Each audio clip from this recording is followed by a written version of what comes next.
Howdy folks, how we going? I'm in the brewery, fermenters here, got a couple of cans, knocking up the next batch of Extractaganza. This is also still slung on with the Twang Files, but I'm sort of starting to move forward with the brews. So this sort of runs on a bit of both, but I'm going to run it officially as an Extractaganza brew. Twang Files I've pretty much done with, so at this point, and by the time you're seeing this, it's probably fair whack of that Twang Files stuff will be over and done with. But anyway, today's brew, Black Rock Lager. This is a Dutch style lager. It's meant to be quite light, lightly malted, lightly hopped, easy drinking sort of a brew. So I've grabbed that. Sounds good to me. Perfect beer for going into winter. I'm mixing that with a can of the ultralight and the Black Rock. This is their lightest malt. This is a mix of Pilsner malt and a maltose syrup, so highly well, I think it's the most fermentable liquid extract you're gonna get on the market. I'm going to add to that this bag of no, it's not cocaine, it's dextrose. I'm not putting that much fucking coke in a beer. It's 100, weighs up to 187 grams. I was looking for 200 on the recipe, but that bag is just sitting as it is, so that saves me mucking around with anything else, so that will do the job. I've got my water here. I've got the old barrel here. I'm going to mix this up in here. I'm going to transfer into my into two 20 litre juniors, so I can split. I'm going to split the yeast. So I've treated this water with calcium sorbate, a little bit of sodium metabisulfate, and that's to get rid of the chlorine. Yeah, following on with the recent videos on the testing of the water, getting this nice and clean. I've added a little bit of yeast nutrient just for something, not something I normally do with a kit beer, but I've done it with this one. Don't know why they've never looked at doing it in the past, but throwing it in there, and that's not for any sort of experimentation or anything. It's just I was just putting the stuff in, and I grabbed the yeast nutrient as I was looking for the sodium met, so I thought I'll throw a half a spoon of that in. We've got 18 litres of water in here, so we should come up to about 21 litres. I've put this into the recipe, and it gets me a starting gravity of 1.042 and a potential final gravity of 1008, which will get me about 4.5% ABV, yeah, in the keg. So I'm reasonably happy with that sort of a number. So I'm going to start mixing her up. Spoons in here, tins have been in the sink in the whole hot water. And away we go. And that will be her. And just to save you standing around and sitting and watching all this bloody, yeah, mixing and bullshit, which you don't want to bloody watch, because I'm going to put that in. I'm putting that in. I'm going to put that in. I'm going to put it into a fermenter, ferment it, and I'm going to come back shortly and drink it. So let's not fuck about. Yeast. And this is where we pull into Twang Files. Through the experiments and Facebook chats and whatnot, someone threw in a little nugget where they'd said their brew shop told them they should always use a English style yeast on a kit beer. Any kind of kit beer, he said you should use an English yeast. The brew shop basically alluded that that was going to get rid of your kit twang. That one's really spun me up, but anyway, I'm going to give it a whirl. So half this batch will get done with one pack of Windsor, the other half is going to get done with US 05. Yeah, I know it's a lager, and I could be brewing this with a lager yeast, but I've actually got no lager yeast here at the moment. It's actually in date. I would need to do a starter, and I was too deep and committed when I realised I didn't actually have any packet yeast that was in date. I've been a bit slack on on some of my yeast, so that's something I need to check. But anyway,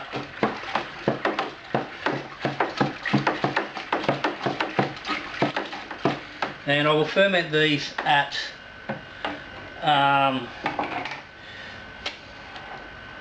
18 degrees. Just going to do them with sort of a standard sort of kit temperature, 18-19 degrees, and so there you go. So that's the temperature that's going to work for both yeasts without too much trouble. I did toss up running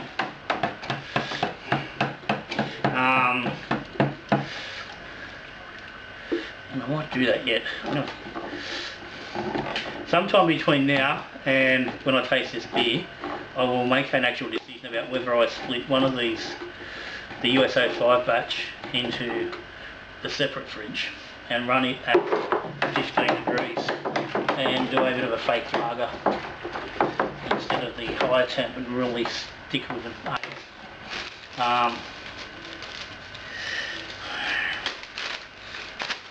As they say in the plastic, stay tuned. But that's it, that's all the gear in. I'm going to give this a bit more of a stir, split the fermenters, get it in the fridge. I'll see you very shortly for tasting day.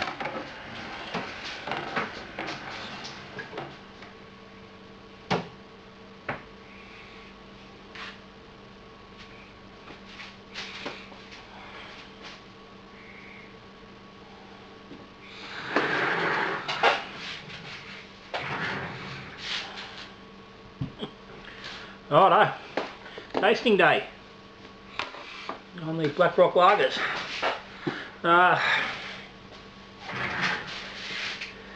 Windsor US-05. So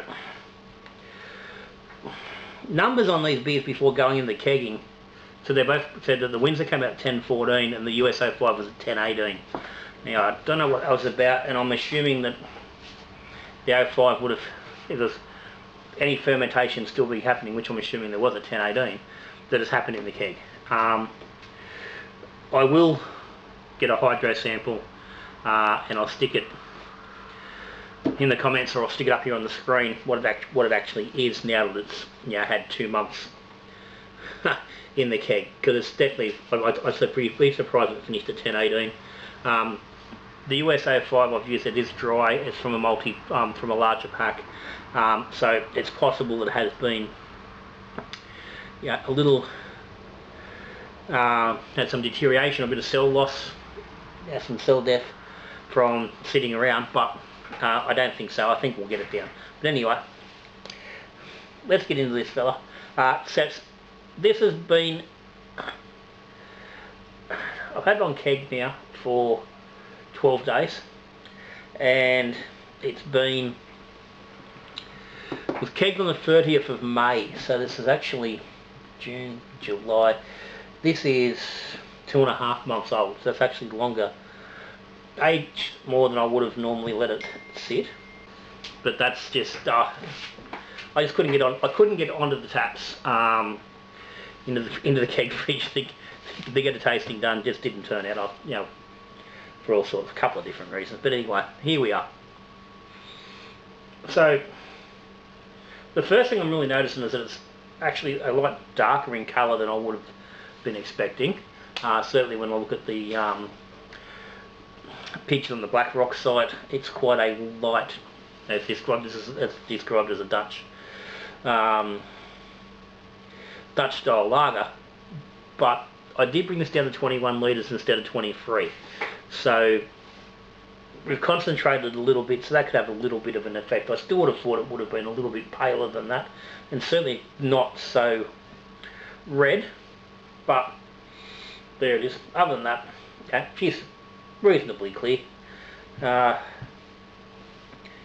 Yeah, don't know how much you're going to see there. There's no light over here, but take your word for it. Geez, fairly clear. It's not crystal clear by any stretch. It's pretty good. Okay, so two beers straight up, kit only. The only difference is the yeast. So let's have a go at it.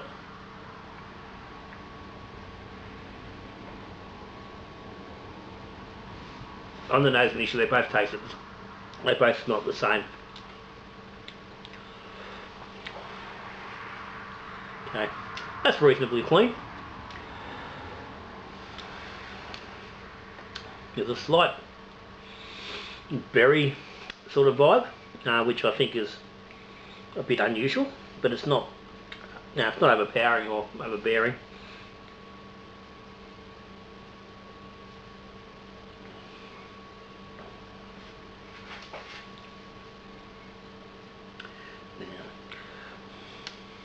There's a little bit of twang sitting on that, not a lot. It is quite malty, intense, and again, concentrating the tin a little bit may have impacted that. That's the Windsor, and I sort of would have expected the Windsor to maybe be a little bit deeper in the malt. I would have expected it to maybe not quite ferment as low as the 05, which is why I really want to get a check on this second grab. I want to see how it actually feels mouth-wise and stuff. So that's the 05. I said nose-wise they're the same, and again there's a slight like raspberry, strawberry lolly sort of a nose.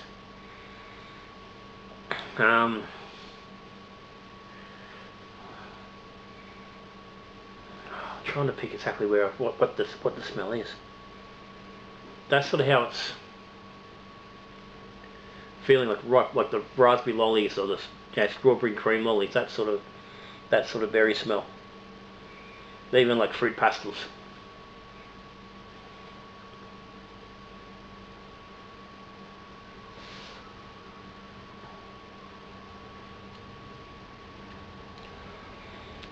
Okay, that seems to be a little bit lighter.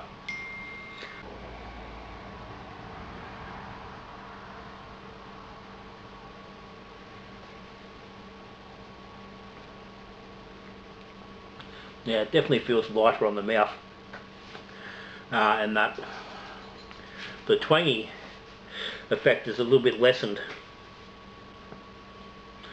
So I'd be surprised if that's not 114 or even 112. The final gravity a little bit lighter than the Windsor, perhaps.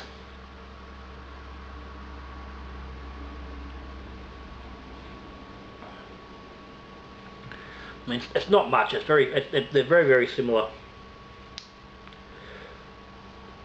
I think I prefer that. But there's a little bit. Does feel a little bit lighter on the mouth. Not quite as dense.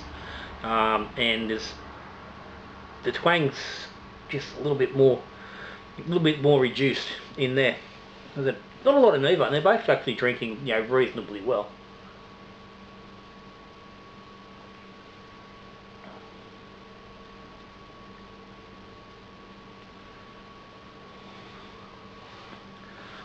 No, it's not a savage. The twang is not savage. It's just a little, highly dense malt sort of a character, which is how it presents quite often. But realistically, the beer itself is far too malty for the style it's meant to be. Meant to be replicating.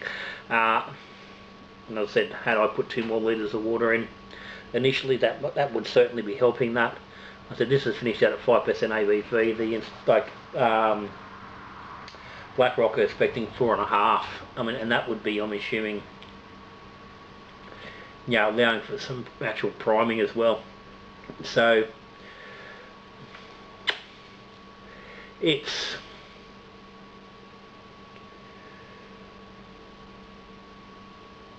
it's come up alright. I can't really fault it too much. I mean,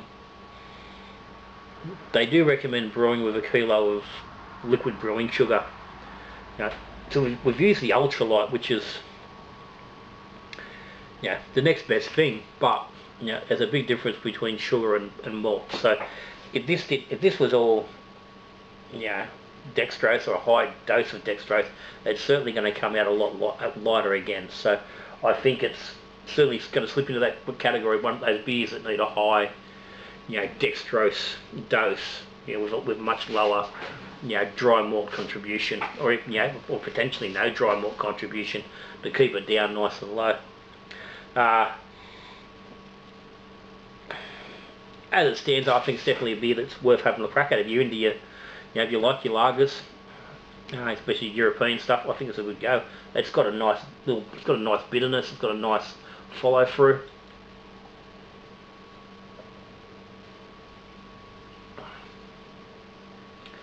And again, I think take that big malt contribution out of this, because I said it's realistically it's about 85-90%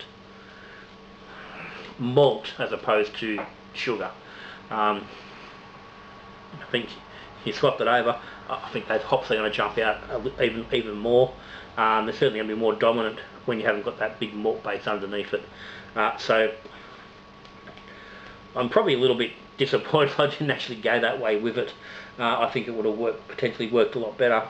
And like I said, this is a thing I've discussed more and more recently as I've been getting through the Extractaganza beers, that certainly more and more of these tins certainly seem to want to lean towards being dextrose heavy, and there's a reason why clearly the tin makers are saying to do that, to go with your kilo of sugar as your first recommendation.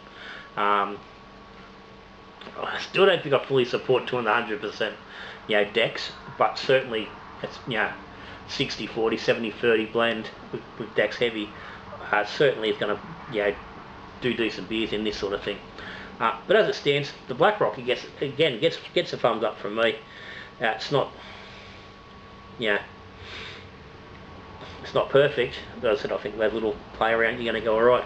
As for the yeast, which was part of the Twang Files sort of brew, we've had people report to me they've been told by their brew shops to use pommy yeast in kit beers instead of 05, instead of American ale yeast, to get a better result. I don't know if that's necessarily the case. It hasn't made a better beer, it hasn't made a worse beer. I think they're very on par with one another. The difference is quite small, and again, going to come down to, I think, to personal preference.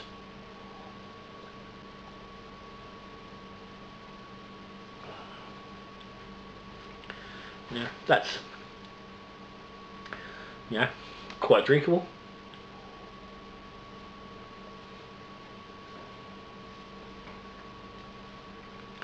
That's just the wins. I said, it's just that little bit heavier.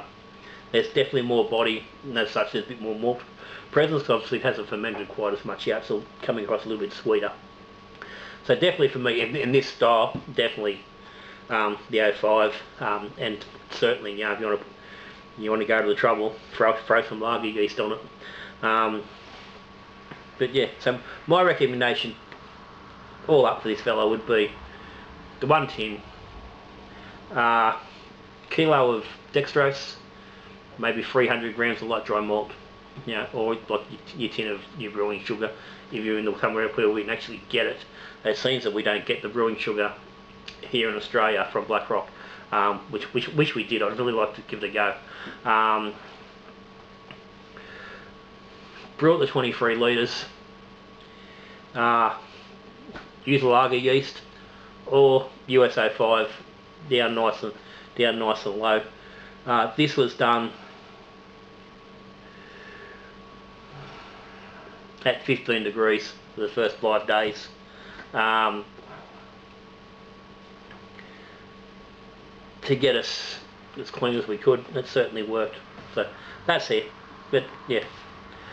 So guys, you got any comments or any questions on the beer, on the Twang, whatever, stick it down the bottom. As always, patrons of the channel, thank you very much for your support. Big thumbs up. Again, there's a link down the bottom under the video to Patreon if you're interested in checking that out. If you subscribe to the channel, thank you. If you aren't subscribed, think about hit the subscribe button and ring the bell, hit the notification symbol. That way you get notified when there's a new video on the channel. And if you like what's going on, give me a thumbs up. But for now, Extractaganza number, we called it 33. I'm counting those last couple of Twang Files beers as an Extractaganza. Done. So until I see you on the next video, we brewing beer, drinking beer, or talking beer. Good brewing.